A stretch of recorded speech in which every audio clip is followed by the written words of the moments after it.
Welcome, everyone. Thank you all so much for joining us virtually once again on this ShowCare platform. While we did very much want to be together again in person like we have been in years past, unfortunately, 2021 didn't really swing our way. And so we hope that this conference will be enough of a stopgap to tide you over until we're able to gather again in person, which, for just so you know, we're planning on hopefully doing next summer in Denver. So stay tuned for those details as well. But before I get started my house care items, I want to introduce myself. For those of you who don't know me, my name is Zach Heiner, and it is my privilege to be the executive director of SNAP. And I want, before we get started with just a couple of housekeeping items and get to our actual speaker today, I want to first take a second to acknowledge all of the SNAP leaders and the survivors who are present with us today and have helped share the word about this event with their friends and local survivors, and are really doing the work of SNAP in their local communities. These folks really are the backbone of our organization, and they do an incredible amount of work to drive our mission. And when I think about the SNAP leader base, I think about this quote from Gloria Steinem, and she once said that a movement is only composed of people moving, but to feel its warmth and motion around us is an end as well as a means. And I think this quote from a brilliant woman really aptly applies to our wonderful leader base who, you know, the work that they do on a daily basis, this work does make a difference for people in their communities, even when it feels like we're fighting against something insurmountable and haven't yet won. And, you know, this work has been even more challenging, I would wager, at least, during these pandemic times, maybe than it has been before. But through it all, we had SNAP leaders who converted support group meetings from in-person to virtual. We had folks take their press events and protests from the streets in front of Chancery offices onto Zoom rooms with journalists. And really, folks just kept pressing forward to make sure that communities are informed, that perpetrators are named and held accountable, that survivors are cared for, and ultimately that children are protected. So our leaders deserve all of the kudos in the world for how they've dealt with this pandemic and for keeping the light on, so to speak, for the SNAP survivor community. Next, I want to be able to thank our sponsors for this conference. These conferences are not cheap to put on, but fortunately, this event has been made possible by support from the Ribera Law Firm, the Lamothe Law Firm, and our friends at MK Safety Net. These are three wonderful organizations full of wonderful people, and you can learn more about the work that they are doing by navigating to the ShowCare homepage and clicking on their logos on that homepage there. That'll take you to their websites, and you can learn a little bit more about what they're doing. I would also be remiss if I did not acknowledge and thank Mitch Garabedian, who is a longtime friend to SNAP and an ally of survivors everywhere. Mitch made a very generous matching $10,000 donation that really helped us put this event on. And the work that he has done has made a difference for countless survivors in our network and beyond.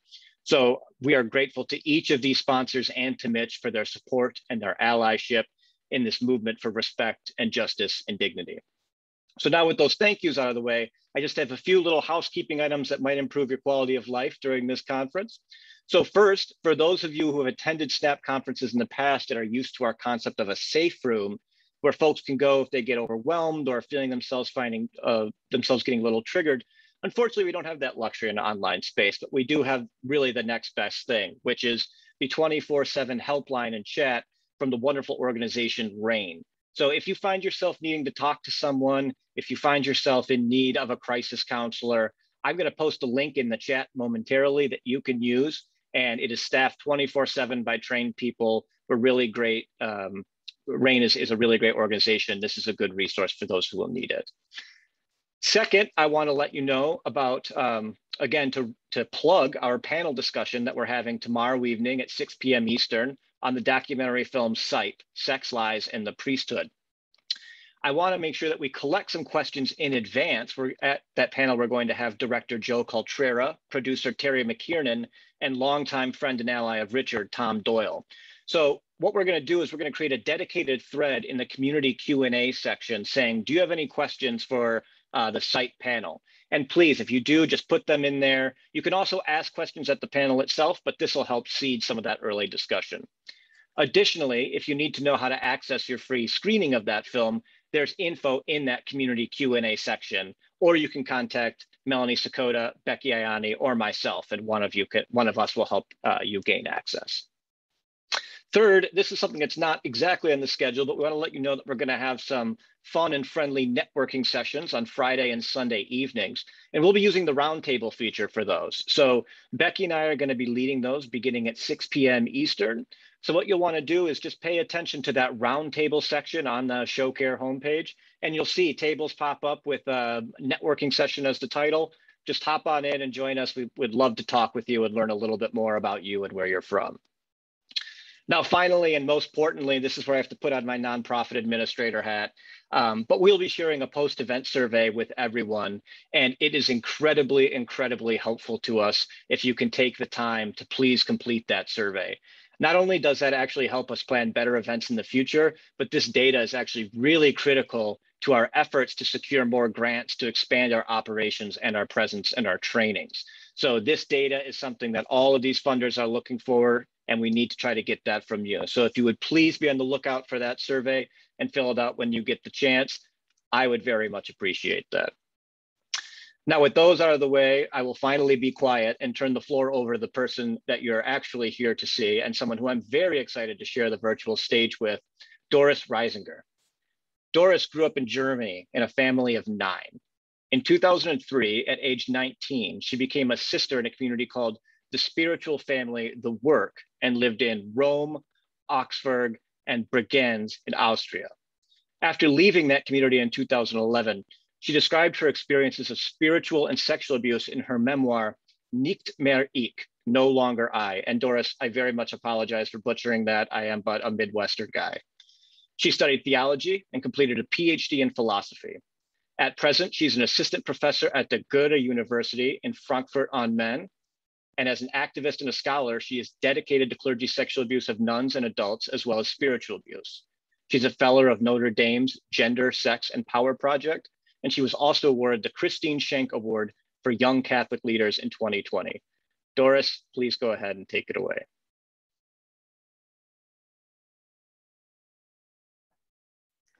Well, thank you very much. Let me begin by expressing my gratitude and apologizing for my accent in reverse. I have to say at the beginning, I feel very honored to be here, to be a keynote speaker at this particular conference. And I want to thank you, Zach, for inviting me. And also I want to apologize to all of you because I have written my text out. I want to make sure I don't miss a thing. So I'm going to read this, but I hope it will not get boring. I want to thank you at the beginning, each and every one of you, for the work you have been doing in exposing and fighting clerical abuse for so many decades. It is probably no exaggeration to say that without your work, I might not be alive today. And I believe this to be true for countless other abuse survivors whose lives have been changed by the fact that clerical sexual abuse is no longer an unspeakable taboo or an unsavory matter, but a well-established fact, something people will understand when we start talking about. This is thanks to SNAP and to other survivor-led organizations. And this has made it so much easier for me and for many other survivors of the younger generations. Yet, we still only see the tip of the iceberg. I want to dedicate this keynote to what I consider much overlooked, but crucially important aspects of clergy sex abuse. But let me start by telling you something about myself first. And by way of doing that, shed a little light on the history of clergy sex abuse in Germany. I was not yet 2 years old when a priest named Gilbert Gauthier was arrested and convicted of having abused 39 children in Louisiana. And when men and women everywhere in the United States read articles about that case that brought back memories of their own abuse, among them a young woman called Barbara Blaine, who 3 years later founded SNAP. I was 2 years old when a priest working at the Vatican Embassy in Washington, D.C., named Thomas Doyle, and a priest working at St. Luke Institute in Maryland, named Mike Patterson, urged on the American Bishops' Conference to take appropriate action. In vain. I did not know any of this at the time, of course, but I know today that had the Roman courier been ready to learn their lesson, I might have been spared what happened to me many years later. In 1993, when I was 10 years old, a Catholic priest in Augsburg, Germany, not even a 2-hour drive from where I was born, received a 4-year sentence for repeatedly raping a 12-year-old girl. At that time, clergy abuse cases in Germany were not a topic at all. People hardly took notice. I knew nothing of it. I only learned about that particular case and many others recently. The first time I actually heard about Catholic priests accused of child abuse was in high school. In a side note to our history lessons on the Third Reich, we were taught how the Nazi regime weaponized sex abuse accusations and consequent trials against Catholic priests to disparage the Catholic Church. At that time, I was around 16 years old and resolved to become a nun, and it sounded logical to me that the Nazis would attack Catholic priests, and I was convinced those priests must have been innocent. So were others. German and Austrian bishops compared abuse allegations to persecution like in the Nazi era. The hesitancy with which the German-speaking public, not only politicians, but also the media, initially reacted to accusations of clergy abuse could have a cause here. And even when the Irish government collapsed over the extradition request for Father Brendan Smith to Northern Ireland, Germans did not take notice. Child abuse in general, and clergy child abuse in particular, was at best a matter for the yellow press. Its systematic and political implications had not been understood in the least. And even Boston did not change that. When German newspapers reported on the breaking scandal in the United States in 2002, clergy sex abuse was quickly framed as an American problem. In an interview, the head of our National Bishops' Conference, the late Cardinal Lehmann, lied when he said he knew of no more than 3 or 4 cases over a period of 19 years in his diocese. And he stated that, quote, "We don't have the problem to that extent," unquote. At the time, I believed that was true. Or rather, I didn't bother with the matter at all. I trusted the faraway American bishops would deal with it the right way. And I thought it had nothing to do with my life. I was living in Europe. I was 18 years old. I had been spared the dreadful experience of clerical child abuse. And so I thought all of that had nothing to do with my life and the life ahead of me. In 2003, I entered a so-called new Catholic community. It consisted of priests and sisters living together. It had received papal recognition from John Paul II in 2001, and it had close ties with Cardinal Reisinger. I believe that God was calling me into that particular community. He wanted me there, and I was ready to follow. Jesus had given his life for me, and I was ready to give my life to him, living in perfect obedience to my superiors, just as he had been living in perfect obedience to his Father. I was ready to die if he asked it from me. My fellow sisters were like-minded. Everybody in that community felt and thought and spoke the same way. Every tiny aspect, every minute of every day was predefined. I spent years of my life as a sidekick in the kitchen and the laundry, cleaning, washing dishes, following orders of my fellow sisters, and finding rest during hours of prayer in the chapel. I read no books. I had no time for myself, no holidays. I was told that the community was my new life, and I had to give up my new family, and I had to give up my natural family. I was not supposed to have personal friendships with fellow sisters, let alone outsiders. And we were not supposed to talk to each other about personal things. The only person we could, and in fact were obliged to talk to about our thoughts and feelings, was our superior. And among other things, she said to me, that as women, we sisters were daughters of Eve. We were a danger to the priests in the house, and that we had the responsibility to protect them. At some point, I was handed a pile of undergarments that I was to wear in order to protect the priests of the community from the danger my body seemed to represent. At some point, my hair was cut short. At some points, I felt alarmed. A feeling somewhere deep inside myself revolted, but that feeling grew fainter and fainter and hardly reached my conscious mind. And before I realized it, I had become a stranger to myself. And manipulated as I was, I interpreted this as a spiritual development. When I became ever more depressed, having more and more moments in which I broke down and could not stop sobbing, apparently without a reason, I flattered myself, thinking that was the dark night of the soul or something, a kind of divine test I was worthy of at a young age. I was unable to understand what was really happening to me. I had lost every contact to myself. I knew not what I was feeling, what I wanted. And I did not ask myself if all of this was right or wrong. I had stopped thinking, basically.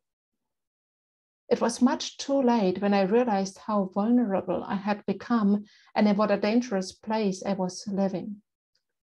In spring 2008, when I was living in Rome, the male superior of the house became interested in me. And when he came up to my room late one evening and without saying a word simply started to undress me, I was defenseless. I knew I had no way of escape.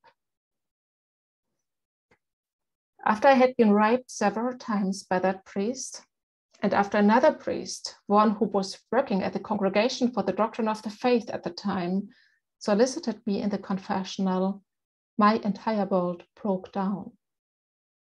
But still, I did not understand what had happened to me. Wasn't I following a divine call in giving myself up completely, trusting my superiors? Didn't I, as the woman, have the greater responsibility? What had I done wrong? What could I have done differently? What meant this all? I thought of Jesus' words, "Do not resist an evil person. If anyone slaps you on the right cheek, turn to them the other cheek also." But that was about slapping. Rape was different, or wasn't it? What I had believed and what I had experienced did not add up. Eventually, with an enormous amount of luck, I got out from that community. I earned a scholarship that made me financially independent. I met my husband and I started a new life at the age of 27 in the autumn of 2011, exactly 10 years ago. I did a master's in Catholic theology and a PhD in analytical philosophy. And after some refreshing years in which I worked on philosophy of art and artifacts and nothing that had anything to do with abuse at all, I returned to the topic of abuse, this time as a scholar and with the mindset of a scholar. I wanted to know more and understand better what had actually happened to me and to so many others. I wanted to get concepts and an overall description of the matter as precise, sustainable, and complete as possible, looking into dark corners, finding words for things that is difficult to talk about, and ask relevant questions that had not been asked before. And the first major thing I began to work on was spiritual abuse. I understood that practically any sexual abuse in a religious context is preceded by and goes along with some form of spiritual abuse.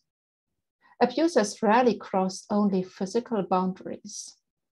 They do not only impose their bodies and sexual desires on their victims.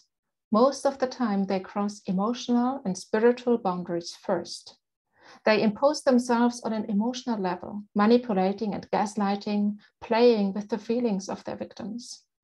And they impose themselves on a spiritual level, violating the inner sanctuary of their victims' souls, darkening a person's conscience and spiritual self-awareness, overgrowing and suffocating that person's own faith and spirituality, creating new rituals and claiming the right to judge their victims' lives in terms of sin and grace.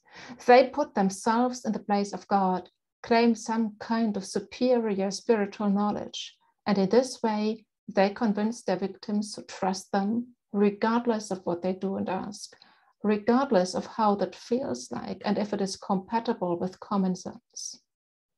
In this way, they turn somebody's faith into a weapon against that person. They make their victims dependent, strangers to themselves, feeling guilty and clueless, and as if they had no choice but to obey. They turn them into puppets tied to their perpetrators by invisible strings.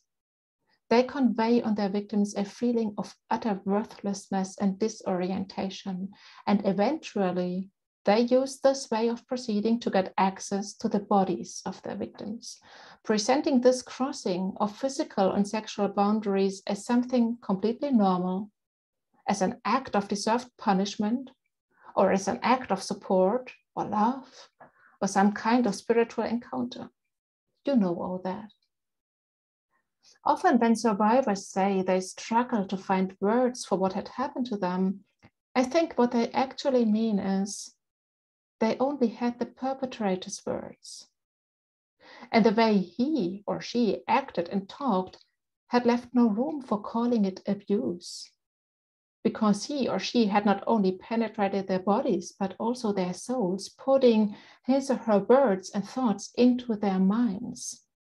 And that in itself normally has devastating impacts on their lives.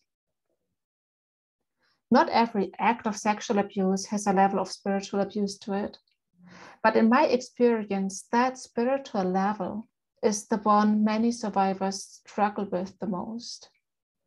Somehow it is easier to understand the physical and even the emotional levels of abuse, but it is hard to disentangle your own original faith from the spiritual abuse you underwent and the way this led to sexual abuse. It is also incredibly difficult to take the thoughts and words of your abuser out of your heart and mind and to find your own words and mental and spiritual independence, to re-establish a form of spirituality, be it religious or not, that feels safe, that is truly yours, that has some kind of organic connection to your personal history and at the same time does not trigger traumatic memories and is free from all the abusive stuff your perpetrator abused you with. It became clear to me immediately that spiritual abuse does not always lead to sexual abuse. Some abusers do not want sexual gratification, but something else. Some want money, and some simply and plainly enjoy to dominate, control, and humiliate others. After I had left my community, I came into contact with survivors from other so-called new Catholic communities who had experienced exactly the same kind of spiritual coercion at the hands of their superiors, and sometimes at the hands of their founders. Even when they had not been sexually abused, the impact of the spiritual abuse on their lives had been just as devastating.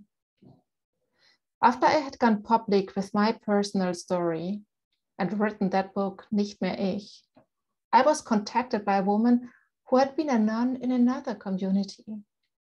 And here's her story. She had been in a community where many things were similar to mine. She had to report everything to the superior, and there were no limits to what the superior could ask of her. She was allowed to visit her family only once a year, accompanied by a fellow sister. But one year, the fellow sister dropped out at short notice. And so for the first time in many years, she was alone with her family. Her brother took the opportunity and confided in her that he was gay.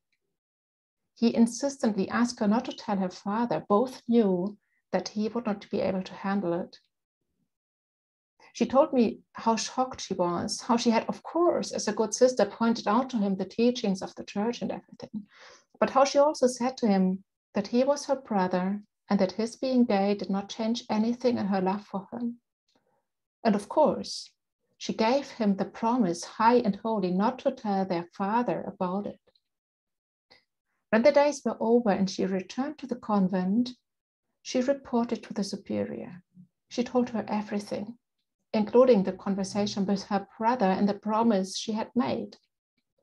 This was perfectly normal for her, as it had been for me, and so it came as a violent blow when the superior demanded she sit down and write a letter to her father informing him of his son's homosexuality. She asked why, and her superior answered dryly, "You vowed obedience, I demand this of you in obedience." And so she did. She had been taught and believed firmly, just as the Catholic Church teaches to this day, that superiors represent Christ and therefore must be obeyed even in matters that appear cruel or impenetrable. She felt so sick, she threw up first, and then she sat down and wrote that letter, a letter that put her family in a deep crisis for years and completely broke her relationship with her beloved brother for a long time. She said to me later she felt like raped or even murdered. And even years later, after she had left that community and started a new life, she struggled to make her family understand why she had written that letter. I understood, of course, having gone through that same kind of spiritual abuse and manipulation in a community where concepts like vocation and obedience were sacred and unquestionable, and where members were under the complete external and mental control of their superiors. I heard more and more stories like this. I learned about ex-members of the Opus Dei, of the Legion of Christ, of the Neocatechumenate, of Luigi Giussani's Comunione e Liberazione, of Mother Teresa's Missionaries of Charity, and of countless other communities, some of them huge, some very small, all of them being officially recognized by the Catholic Church and collectively having hundreds of thousands of members.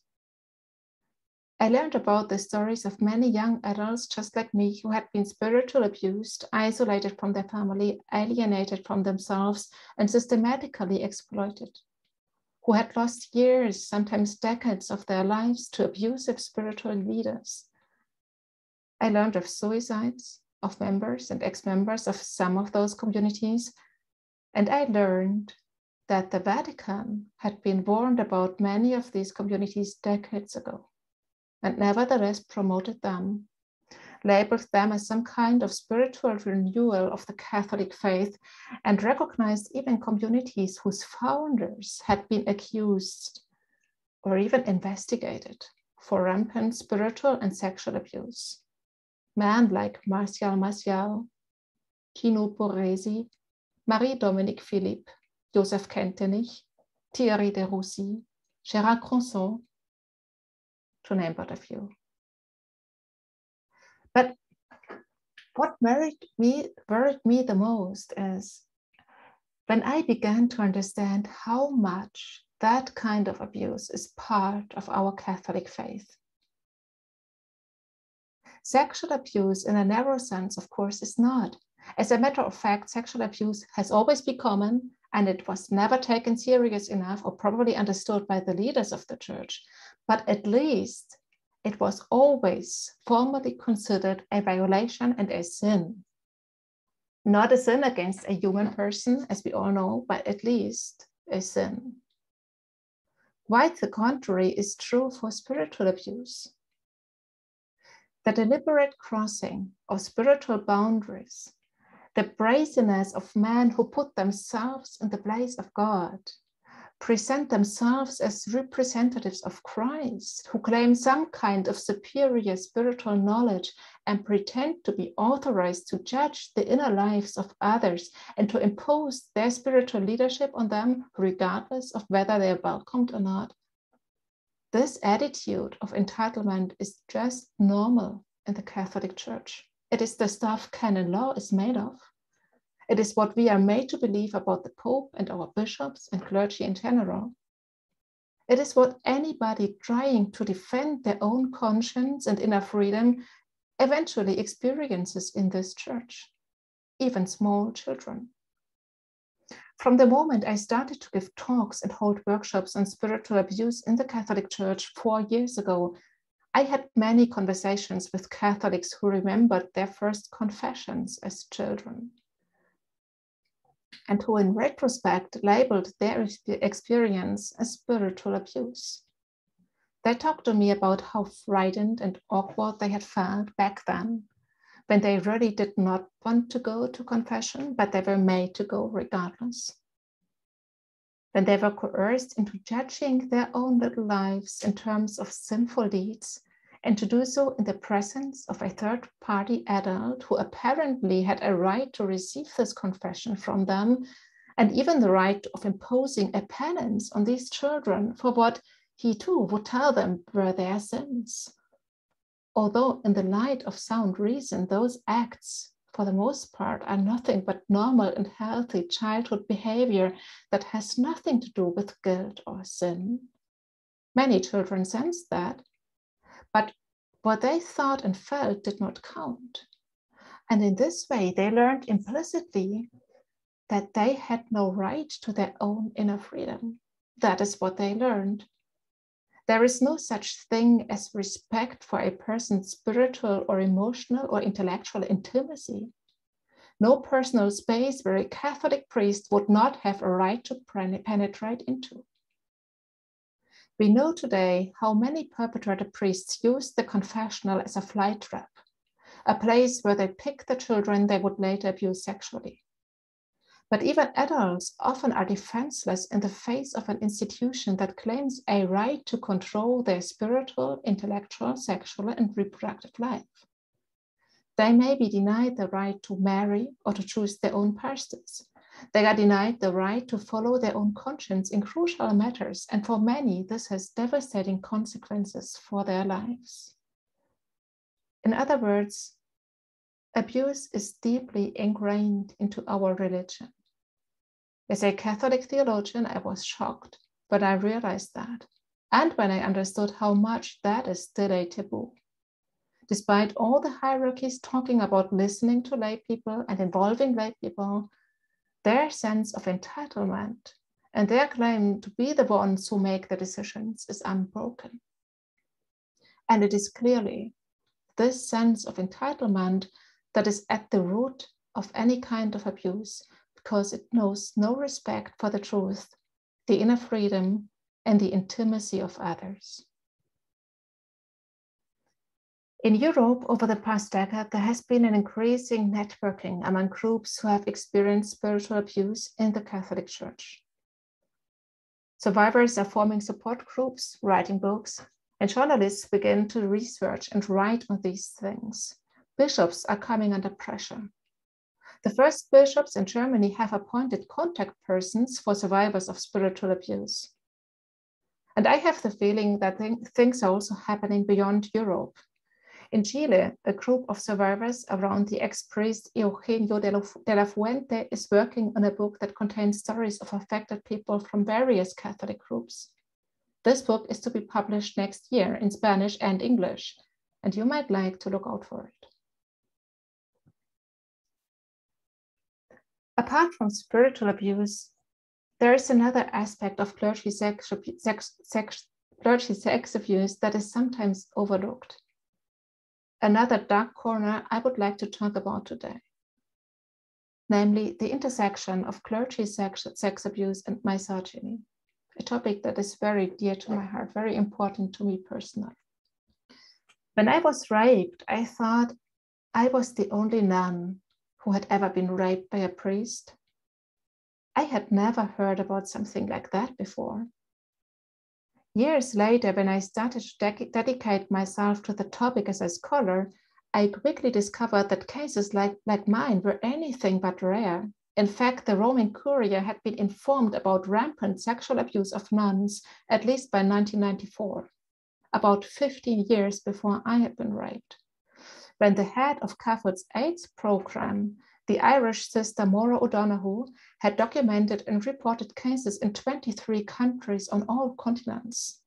She even had been invited to the Vatican to discuss the issue with the head of the Congregation for Religious, Cardinal Martinez Somalo, but the Vatican did nothing at all. When I read what had become public knowledge in 2001, when these reports had been leaked and big newspapers like the New York Times reported on it, I was utterly shocked. Not only O'Donoghue, but other nuns as well had documented and reported cases from everywhere in the world. Later, the Vatican claimed this would be limited to Africa, but that never was the case. O'Donoghue wrote that the reported facts stem from the experience of a 6-year period and relate to incidents in some 23 countries in 5 continents. She names all of these countries in her report, including the USA, Colombia, Ireland, and Italy, and many others.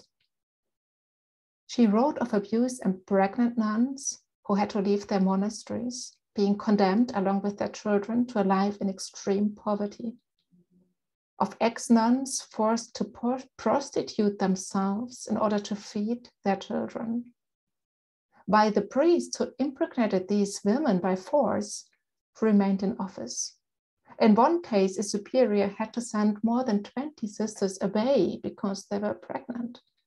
Catholic hospital workers reported that priests pressured them to perform abortions. And in one case, a young nun died during the procedure. And the very same priest who had abused her and forced her to have an abortion then held her requiem mass. Eventually, I discovered a study by 3 US psychiatrists from St. Louis. They had interviewed 578 nuns from these 3 different institutes in the USA.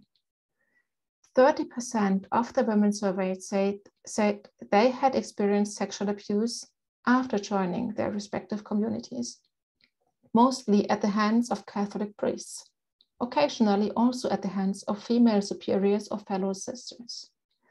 That study had appeared in 1998, and at that time there were approximately 80,000 nuns living in the US.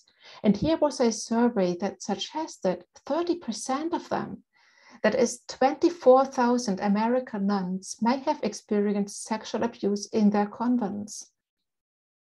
And the shocking thing was, nobody took notice. How was that even possible? I still ask that myself today. I began to wonder about the intersections of clergy, sex abuse, and misogyny. I had the vague idea that certain misogynistic elements of Catholic anthropology and moral teaching might make it particularly difficult for female victims to speak out. As I knew from my work on spiritual abuse, perpetrators not only impose certain actions on their victims, but also certain interpretations of these actions. And as long as others predominantly believe the perpetrator's interpretations that might be misogynistic in these cases, they won't believe his victims. Was that what happened to women who were abused by priests? In 2020, last year, I became a fellow of a project at Notre Dame's Kushba Center on Gender, Sex, and Power. This research group is working with Bishop Accountability's files, and I decided to use this opportunity to look into this particular question. Surprisingly early in the process, I found a case of a priest who had abused an underage girl, impregnated her, and forced her to have an abortion. She was 13 at the time. I was shocked, and I began to look for similar cases. And it was incredible how quickly I found records of dozens of them. Simply by asking Terry McKiernan, who is an amazing source of support in this research project, and by searching the records for the keywords pregnancy and abortion. I found dozens And to my mind, this speaks of the relatively high prevalence of such cases. I began to wonder how many cases there could possibly be. We really only have sustainable numbers of clerical child abuse, and probably most victims of reproductive coercion in the context of clerical child abuse are girls, or more precisely, post-pubescent girls. On average, about 1/3 of all minor clerical abuse victims are female, and a significant proportion of them are post-pubescent. For example, of the just over 2,000 female victims examined in the John Jay study, 1,236 were 11 years or older, and 11.9% of the female victims alleged penile penetration. In all likelihood, a substantial number of them, that means hundreds of them, had actually experienced reproductive coercion. However, this has not been surveyed in any of the major studies. Why?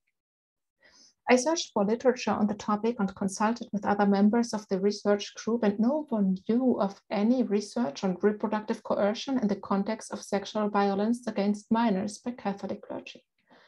All of them were as surprised about this as I was, especially in the light of the dozens of cases I found so far in Bishop Accountability's files.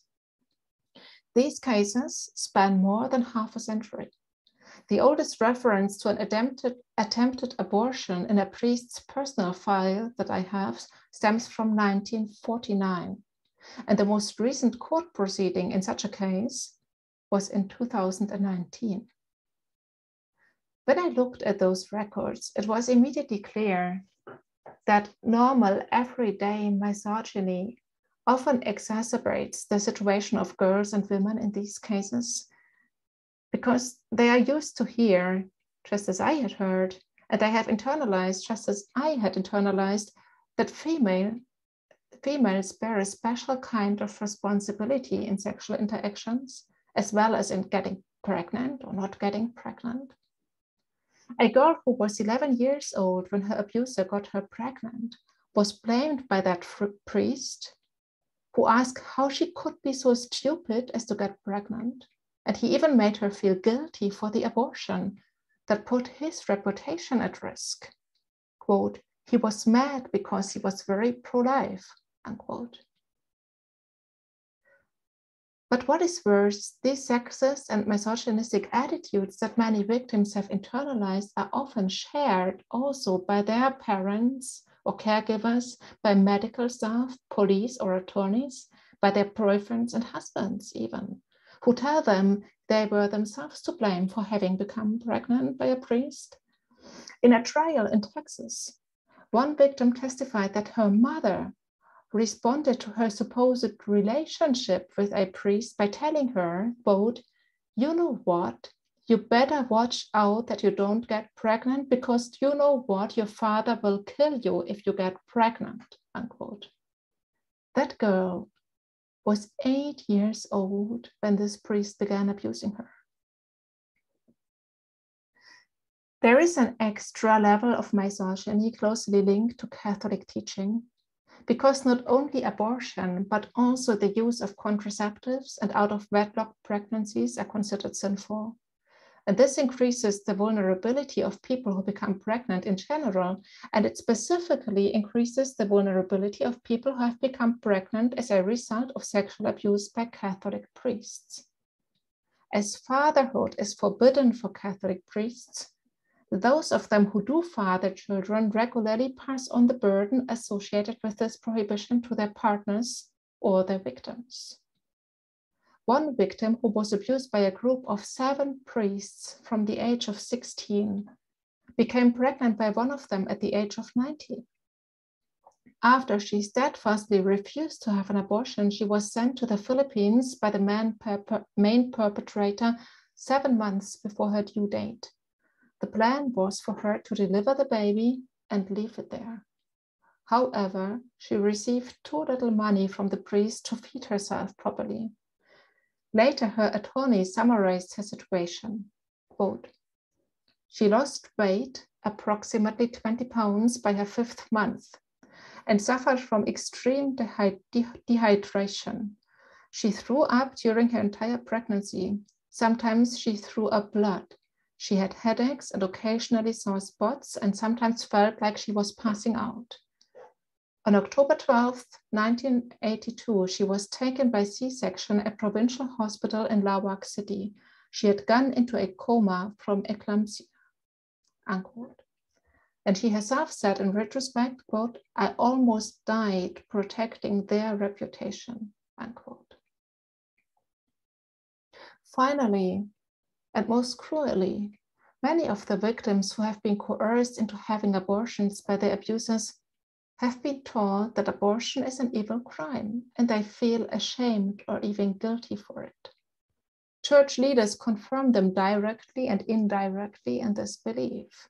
This becomes tangible in the testimony of a victim in a court case. This woman was abused by a priest from the age of 13 and coerced by him to have an abortion at the age of 15.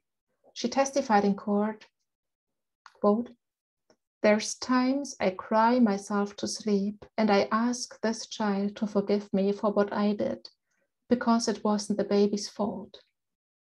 When my children were going through confirmation, they asked us parents to go watch a video that they were going to show the kids, and it had to do with abortion. That was probably the hardest thing I've had to do, because it just brought back all the memories of when I was, of what I had to go through," unquote. I've been working on cases like these for more than a year now. It's been one of the hardest things I've ever done. And at the same time, I feel it is one of the most insightful projects I have ever worked on, because this specific kind of abuse exposes the hypocrisy of the Catholic Church unlike anything else I've ever seen.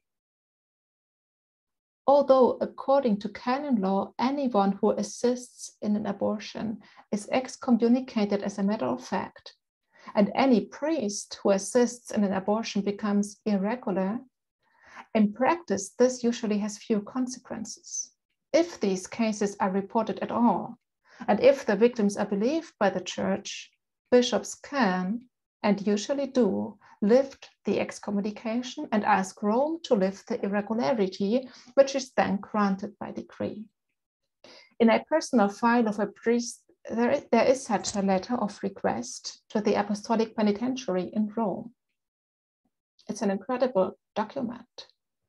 It states, quote, "Your Eminency, it has come to my attention that a priest of this diocese has been rendered irregular as a result of having assisted in the procurement of a completed abortion.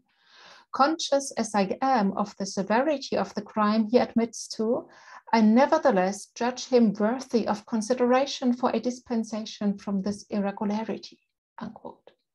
And he goes on to add, almost as an excuse for the priest's crime, quote, "The priest in question undoubtedly acted out of fear and panic. He had impregnated the girl he assisted in procuring the abortion," unquote. Aren't cases like this something we should be talking about? Especially now when Catholic bishops label President Biden as pro-abortion and talk about barring him from receiving Holy Communion? As if they didn't know that they have priests who are actually guilty of coercing girls and women into abortion on their diocese's payroll. Why is nobody talking about this? Why has that specific and traumatic kind of suffering of teenage girls and young women never received the public attention it deserves? How come Catholic bishops are not pressured from all sides for this obvious hypocrisy as soon as they try to open their mouth on abortion? I come to an end. Zach has asked me to end on an upbeat note and to include a call to action, which is what I will try. So to sum up, there is one thing I really want to say. Despite all that we have collectively learned about clergy sex abuse, there are still highly relevant things to be discovered and many dark corners to be illuminated. I am doing my own little contribution in working on a book on coerced abortions in the context of clergy sex abuse. if anybody of you listening today has a story he or she feels should be in that book, please reach out to me. And to all of you, please never lose sight of the fact that we still see only the tip of the iceberg. Besides the intersection of clergy abuse and misogyny, there is the intersection of clergy abuse and racism, or clergy abuse and ableism. There are victims who are overlooked because of their skin color or the place they live in, somewhere in the global south, or they are mentally disabled. And linked to all of these intersections are forms of abuse that survivors still feel they cannot talk about without being disbelieved or being misunderstood. So please let us make it easier for them by looking actively for those intersections and forms of abuse, by preparing ourselves and preparing the public to listen to them and to look beyond our own stories to those who are still out there. Thank you.